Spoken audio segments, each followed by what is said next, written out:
I'm Bill Crum for News OK and the Oklahoman.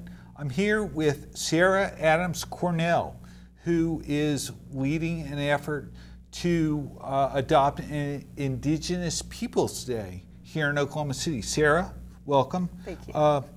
Tell us a little bit, if you would, about what you'd like the City Council to do with regard to Indigenous Peoples Day.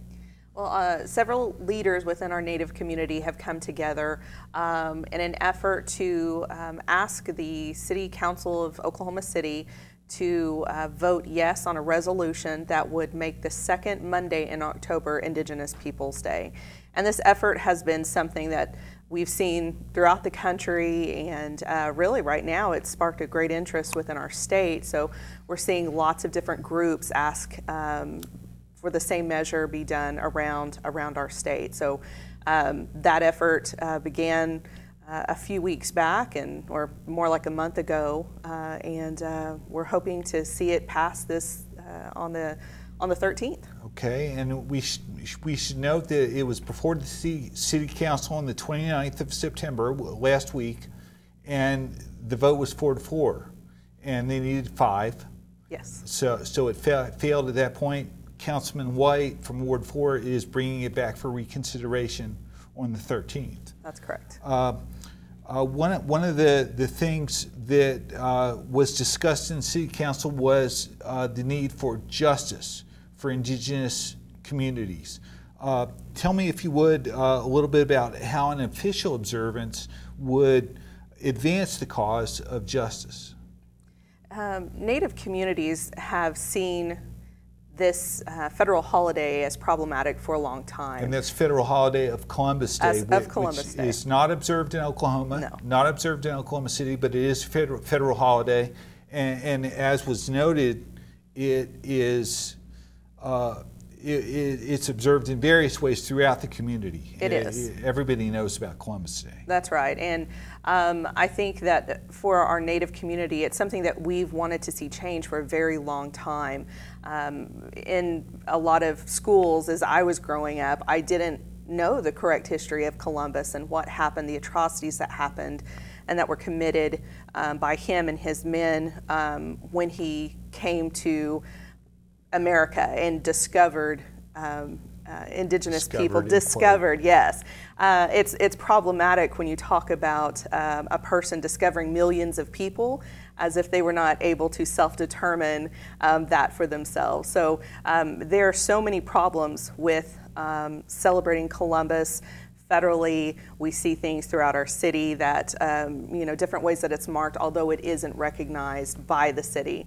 But having a community come forward and express to their leaders that this is what we want to see happen in our community, this is what's good for our people. The Indigenous community, the Native American community, that's something that we want them to hear. We hope that they are listening to our point of view, to hear about exactly what happened during that time, what has been taught to our children, and this is a phenomenal opportunity to open that conversation back up, talk about the truth of Columbus, talk about the Indigenous peoples and how we thrive today. We're often seen as extinct or and marginalized in many ways, especially being underrepresented both nationally and locally. So this would be a big step to have our leaders acknowledge that this is what the Native community feels is right for them to move together in a positive way. In an inclusive way, yes. Move forward. How do you imagine that Indigenous Peoples Day might be observed throughout the community once it is adopted? Well, I think that there are a multitude of ways for that to be done, but I'm hoping that other communities will partner with us. Other communities of color, Indigenous and non-Indigenous people will come together in celebration. We see a celebration of our dance and our language and our art and our foods, and really this time of celebration that it will add to our community. It will be a step in the right direction and something better than what we currently offer. And something that the city in an official way can start or be catalyst for. Yes, we can lead this this effort. We're seeing it happen. It's happened in Seattle and it's happened in Minneapolis.